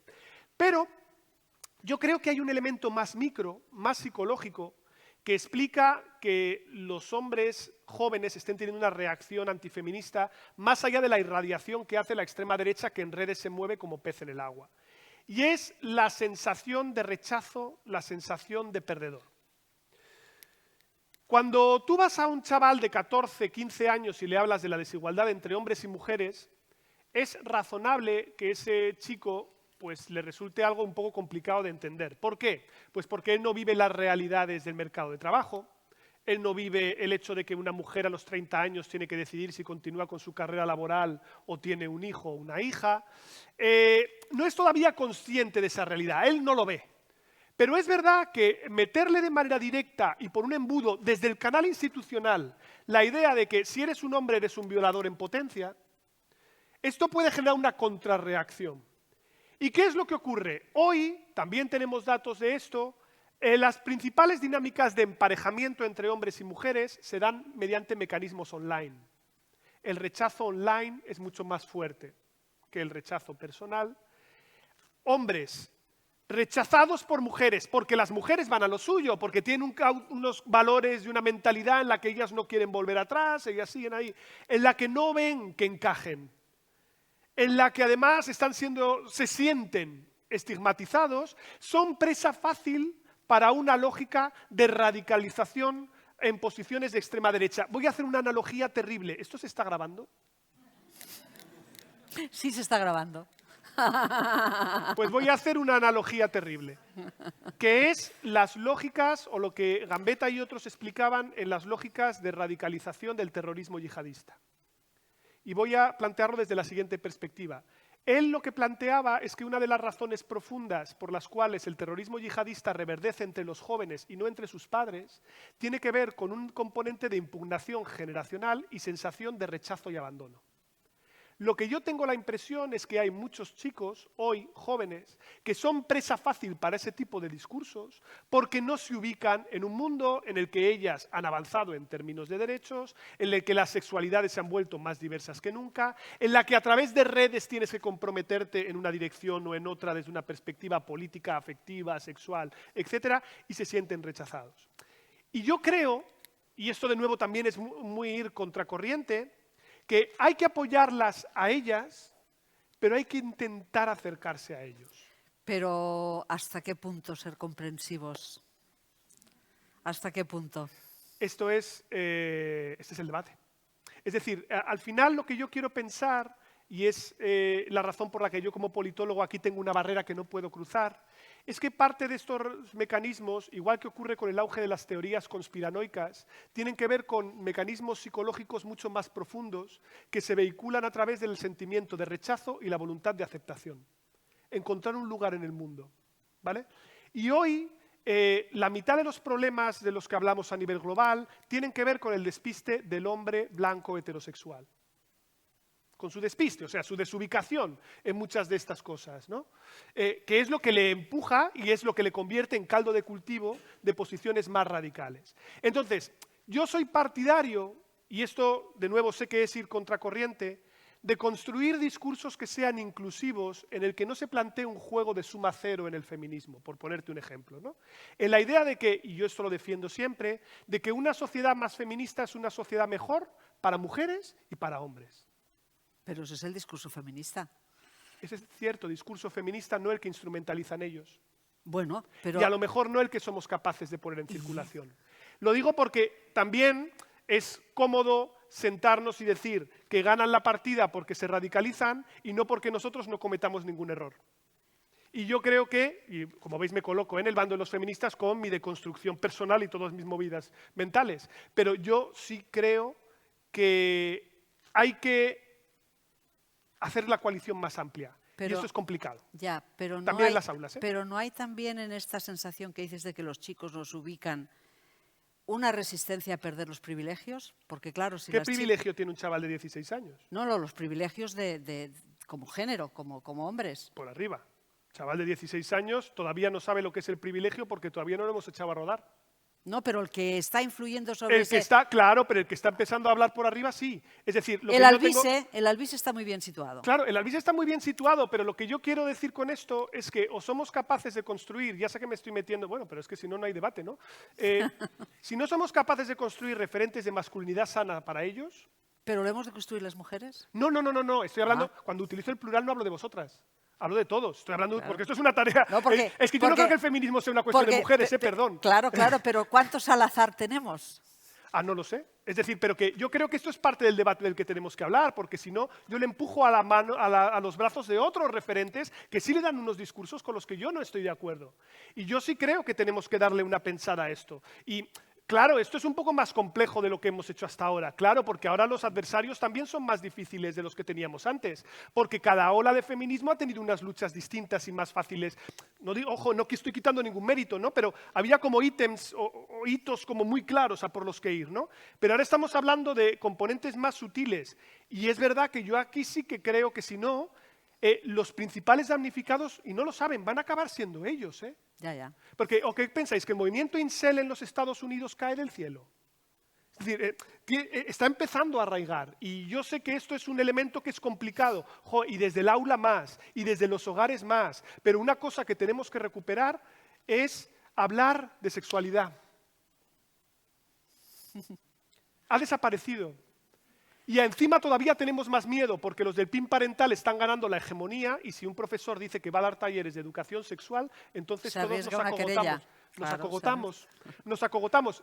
Ojo, ¿y sabes de dónde ha desaparecido también la educación sexual? Del prime time de las teles y radios. Sí. Qué curioso, ¿verdad? La sociedad más sexualizada que nunca y sin embargo ni un solo espacio. El porno en todas partes. Ni un solo espacio en el que podamos hablar de sexualidad. Sí. Qué paradoja, ¿no?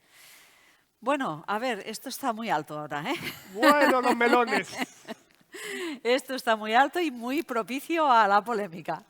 Vamos a abrir el turno, levantar la mano, se os traerán un micro y adelante con preguntas o comentarios o reflexiones. Aquí y allá, aquí delante también hay un primero. Menos mal que empezaba suave. Pero al final... Buenas tardes, Pablo. No sé si ha quedado pendiente el cordón sanitario. Sí, si quieres lo comento un poquito. Vale, gracias. Vale. El tema de los cordones sanitarios, ¿funcionan o no funcionan? Bueno, aquí yo me baso en la evidencia empírica que tenemos y es que el resultado es que no lo sabemos. Vaya mierda de investigación, para eso lo hacéis. Pero bueno, por ejemplo, te voy a dar un spoiler de algo que sí sabemos. Copiarle el discurso a la extrema derecha sabemos que seguro no funciona nunca. ¿Vale? Entonces, hay algo que al menos sí sabemos seguro, es eso. El cordón sanitario tenemos evidencia mixta. ¿Por qué digo esto? Por una razón. Ha habido sitios en los que el cordón sanitario ha servido para un elemento que es un bien público para la democracia, que es que estos no estén en el poder y por lo tanto desde la cadena de mando no puedan hacer cosas. Pero es verdad que el cordón sanitario, su eficacia, puede ser condicional a la extrema derecha como entre en el gobierno. ¿Por qué te digo esto? Porque tenemos algunos artículos académicos que dicen que cuando la extrema derecha entra en el gobierno como socio pequeño de una coalición, en la siguiente elección sufre. Porque no es visible respecto al partido grande, no saben gestionar. Por eso se ha ido Vox de los Esto gobiernos. es, ¿vale? Han leído el paper. Digamos que han leído el paper y han dicho, yo me tengo que salir de aquí porque si no me van a penalizar. Claro, imaginaos Vox a cargo de la Dana en Valencia, ¿vale? Porque era su departamento. Claro, esto lo cruje. Estando fuera puede capitalizar todo el descontento. Claro, ¿el problema cuál es? Que el puntal central es que la extrema derecha no reemplace a la derecha convencional y entre como cabeza de cartel. Si la extrema derecha entra a gobernar con la presidencia, entonces ya sí lo normal es que los conservadores sean liquidados y ahí sí, si hay que ir a hacer cordón sanitario, es más recomendable. Por lo tanto, por ir por partes, digamos, lo que nos dice la evidencia empírica es que depende, pero en general, si es para tener la presidencia, cordón sanitario, ¿ok? Si es para socio junior de un partido grande, ahí se puede discutir porque a la hora de la verdad puede sufrir más en la próxima elección. Esto es lo que sabemos, pero todo es contextual. ¿Vale? Esto es lo que nos dice la evidencia empírica, pero luego cada sitio es distinto. Más o menos. Allá, adelante. Sí, bon dia. Primer de tot, o més ben dit, bona tarda. Gràcies per les teves aportacions. Jo faré una prèvia i m'agradaria que no s'entallés. Crec que com a símbol d'educació, barbària i de democràcia crec que hauria estat molt bé fer com a mínim les preguntes en català. Jo almenys m'he quedat una miqueta sorprès i agraeixo la teva predisposició a poder contestar en català. Feta aquesta prèvia, jo soc docent d'Educació Física d'un institut, he entrat fa poc, i ara tenim el decret 175/2022 de 27 de setembre d'ordenació de l'educació basada en les competències.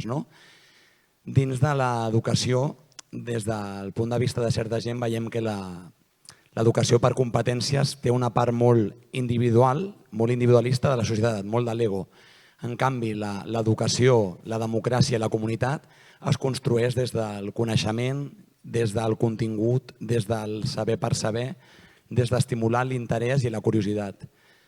Per construir una educació basada en la democràcia per evitar la barbària, s'hauria de canviar aquest decret d'educació, hauríem de canviar la nostra manera d'entendre, hauríem de tornar al que ara està mal vist com els continguts, els procediments i les actituds. Ens hem anat una miqueta cap a l'ego i l'ego no ens permet construir una educació democràtica?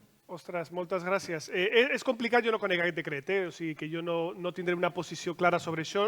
Jo soc professor universitari, m'estic menjant també l'adaptació de la nova llei i soc subdirector del meu departament, o sigui que normalment poso un tenedor dins d'un tostador 3-4 vegades per dia perquè és una situació complicadíssima.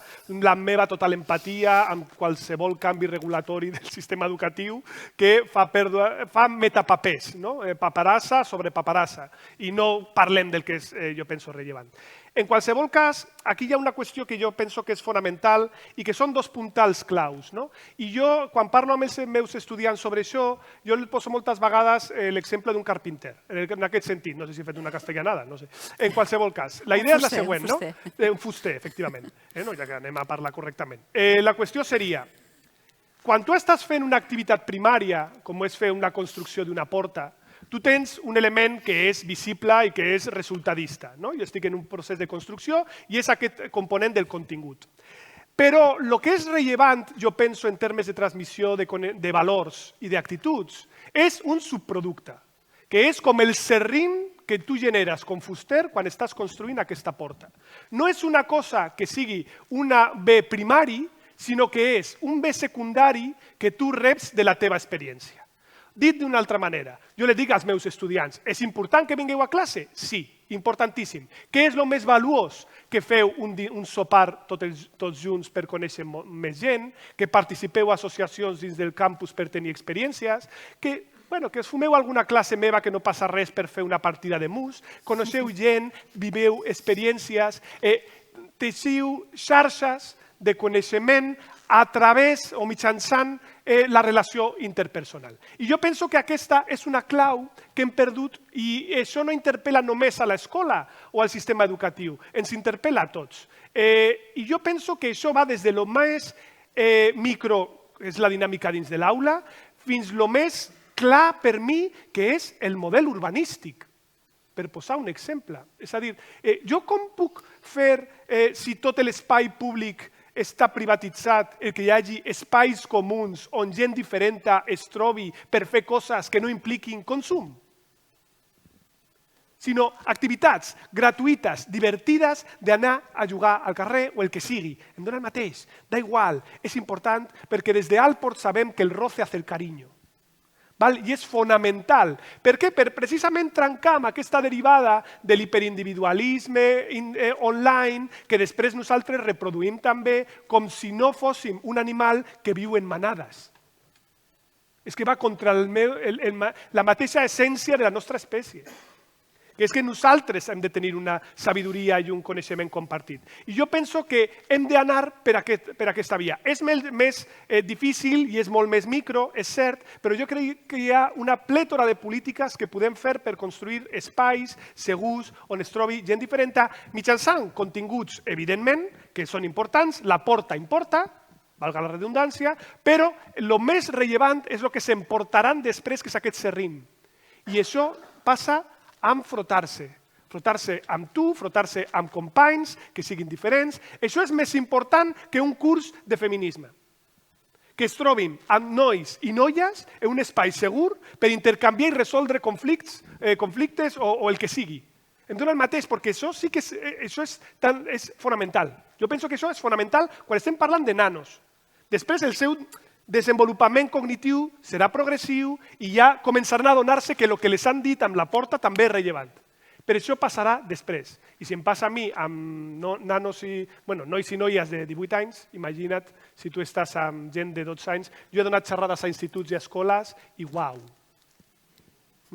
I hi ha més... No he vist més mans? Ah, sí, aquí. Aquí n'hi ha una? N'hi ha alguna altra? Dos, molt bé.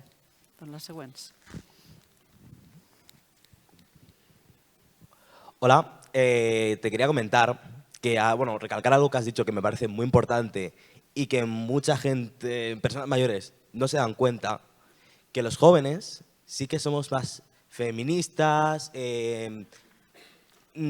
somos, básicamente podemos decir muchas tonterías porque yo soy el primer racista que, no soy racista, pero digo racistadas con mis colegas de Senegal y soy medio senegalés.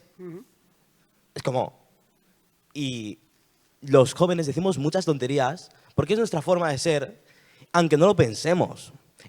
Todas son putas, no lo pensamos, solo decimos para reírnos porque somos así, somos inmaduros.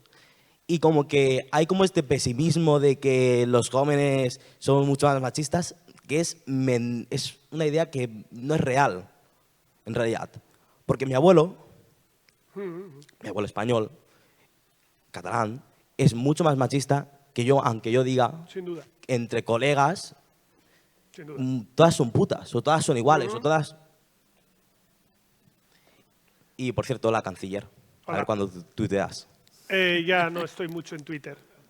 No bueno, te estoy ahí por ahí, menos. pero por Instagram sigo, no te preocupes. Y hago fotos del tren. No, a ver, lo que dices me parece perfectamente legítimo porque volvemos a entrar en esta idea de qué malos los jóvenes, es que son un desastre, etc. Este es un discurso secular, ¿eh? O sea, que ser joven ha tenido mala prensa porque siempre ha dado envidia, es comprensible. ¿Vale? Claro, porque ahora todo el mundo querría tener la mentalidad que tiene con 40 años y el cuerpo de 20, ¿sabes? Porque, claro, las cosas no van acopladas y sobre todo tiempo pasado era mejor porque cuando te haces mayor tienes más pasado que futuro, entonces también es inevitable que se hagan ese tipo de reflexiones. Pero lo que dices es cierto, es decir, los jóvenes hoy, por ejemplo, y te voy a poner un dato más allá del catastrofismo, ¿no? Joder, los jóvenes tienen muchas dificultades, pues obviamente que sí, pero por ejemplo, si tú tomas más los datos macro, los jóvenes hoy son más ricos de los que fueron sus padres cuando eran jóvenes y sus abuelos cuando eran jóvenes. Si amplías el angular y lo ves, eso es un hecho indudable. Ahora bien, ¿cuáles son los problemas que sí que hay? Dos. Primero, que la película es una película en movimiento. Entonces, el problema que tiene ser joven es que como el ser joven se cura con la edad, a mí lo que me preocupa es que tú no vas a tener el mismo despliegue y las mismas oportunidades que sí tuvieron tus padres cuando eran jóvenes, porque tenían un futuro distinto y comprar una casa, pues tenías que invertir 3 años y medio tu salario en los años 90 y ahora 8. Claro, y esto, pues obviamente, no, es que pagábamos intereses muy altos. No, ¿vale? O sea, no, ¿vale? Porque esto lo tenemos más que medido. Entonces, me preocupa lo que mueve, que es el futuro, ¿no? Entonces, claro, si tú ves un futuro sin esperanza, te vuelves más pesimista y te vuelves más nihilista.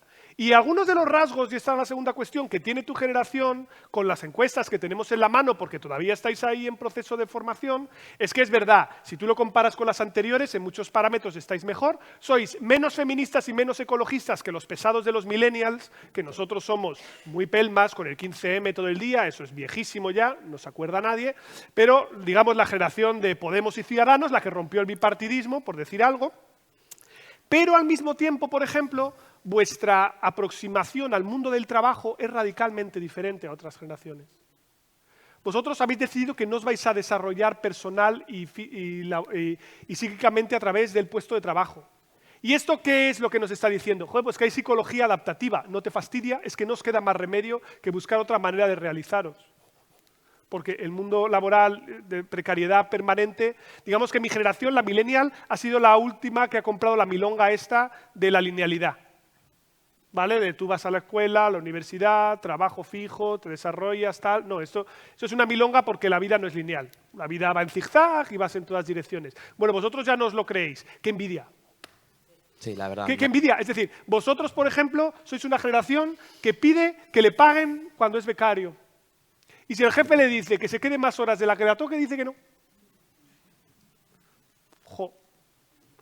Yo no voy a heredar la empresa. Estos bueno, aspectos por están muy poner divididos, cosas también buenas, ¿no? Están muy divididos básicamente porque yo cuando hablo con mis compañeros de un montón de institutos, barrios diferentes, veo, hay gente, un gran porcentaje, que ve, voy a estudiar aquí y me voy a pirar a otro país. Porque aquí no veo el futuro. No veo que voy a tener una pensión. Aunque me digan que sí, no lo veo. Ya. Y mis compañeros, un porcentaje sí, otros no lo ven. Entonces, ¿qué recurren? Hay otras personas que le están diciendo, vamos a intentar hacer una solución. Claro.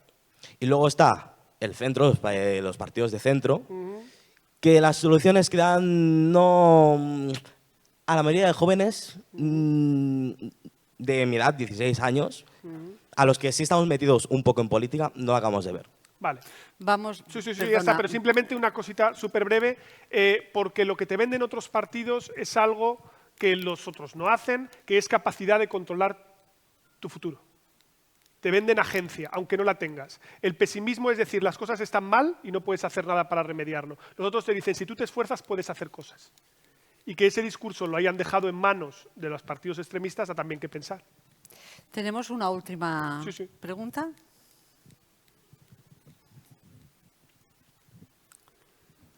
Bueno, primero de todo, muchas gracias por la exposición.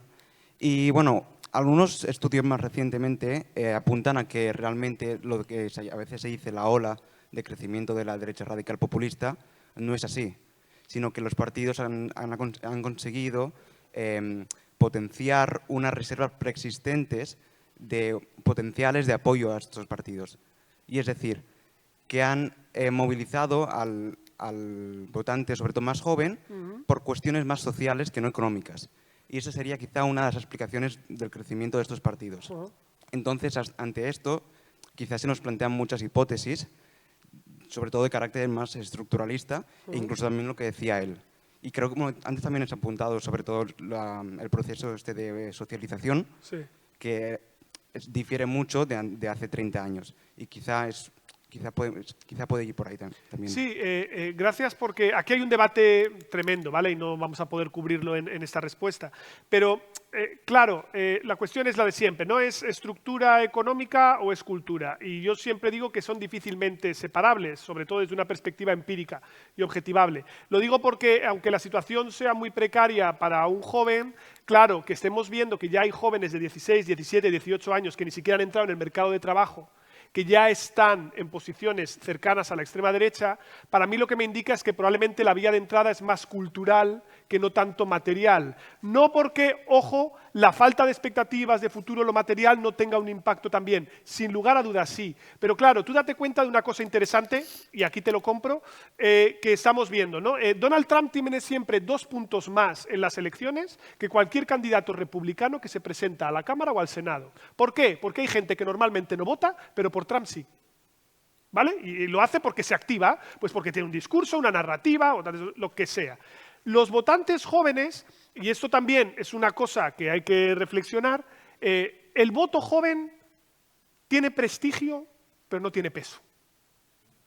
Es decir, en el censo, los votantes jóvenes son muy poquitos, muy poquitos. Pero ¿por qué el voto joven importa más allá del peso que tiene? Porque ¿quiénes son los que piensan? ¿Quiénes son los que imaginan? ¿Quiénes son los que ven futuros posibles? Los jóvenes porque están frescos. Es que es lógico, porque todos nos oxidamos con la edad. Y por lo tanto, quien está en esas reservas culturales tiene mayor capacidad de irradiación. Por eso lo que tú dices de lo material es totalmente cierto, y estoy de acuerdo, pero si coges, por ejemplo, el informe de juventud que hicimos en el año 2020, ahí nos salía que los jóvenes le dan tanta importancia a lo material como a lo cultural. Las dos cosas les importa, es decir, les importa tanto el feminismo y el cambio climático como les importa tener trabajo y la educación. Por lo tanto, no existe un equilibrio en el que tiren más por un lado o por otro. Y yo creo que lo propio material, en función de cómo lo vendes, también es cultural. Porque claro, si el joven ve que no tiene oportunidades, pero la respuesta que le da la extrema derecha es que es porque hay, o la derecha populista radical, es porque vienen inmigrantes a quitarte tu puesto de trabajo, aquí no lo han explotado todavía, pero eso lo vais a ver. Yo os lo digo que lo vais a ver, porque es que importan narrativas de todos los sitios. ¿Sabéis qué es lo que está haciendo Alternativa por Alemania para criticar el problema que tienen en la crisis de vivienda? Señalar que el problema de la carestía de vivienda es los refugiados que han llegado de Siria, que están quitando de los pisos a los nacionales. Eso no lo hemos visto aún aquí a ese nivel de discurso, lo vais a ver. Porque importan narrativas. Por lo tanto, si tú ya lo sabes, lo que yo me pregunto, ¿y los de enfrente dónde están? ¿Dónde? Milagros, ¿dónde? Bueno, realmente el tema, como veis, da mucho de sí. És un tema profund i que ens interpel·la a tots molt. Ara, en aquesta última conversa que has tingut tu amb un jove, jo no deixava de pensar que quan tu deies, i ell deia, no tindrem pensions. Qui ho diu que no tindrem pensions? Per què no hem de tenir pensions? Als anys 80 es va dir que les pensions fallarien, perquè serien molt més. Bueno, doncs és qüestió de que l'economia funcioni. Si l'economia funciona, vindran immigrants o naixeran fills i llavors hi haurà pensions. Però que algú interioritzi que no tindrem pensions ja és el triomf. I l'altre, hi ha mecanismes adaptatius, tu n'has parlat de mecanismes adaptatius. Òbviament, per sort, els joves s'adapten i li diuen a l'empresari. Jo una vegada vaig tenir una conversa amb una empresària que deia és que venen i el primer que pregunten és quantes vacances tindré. I jo li dic, i tu de quants mesos li estàs fent el contracte? Perquè si li fa un contracte de 2 mesos, vol saber quants dies tindrà, no? És a dir, que això és un toma i daca. Però, en canvi, està proliferant i molt la idea de que el treball, jo vull ser empresari de mi mateix. I no saben que comprant la idea de que vull ser empresari de mi mateix, estan comprant un sistema d'autoexplotació molt més ferotge i la llei de la selva del que hi havia. I, per tant, aquells que diuen els sindicats no serveixen per res perquè jo vull ser empresari de mi mateix, és una conducta adaptativa, òbviament, però és una conducta adaptativa a un món que potser no és el que voldríem, no? Bueno, veurem. Ens veurem. Veurem. En qualsevol cas, como diría que muera el trabajo. Y viva la felicidad, que hay mundo detrás. Bueno, doncs bé, moltes gràcies a tots i moltes gràcies Plaer. Pablo, Moltes per gràcies. aquesta conversa. Crec que és un tema central. Doncs fins la propera, tindrem una segona sessió. Gràcies.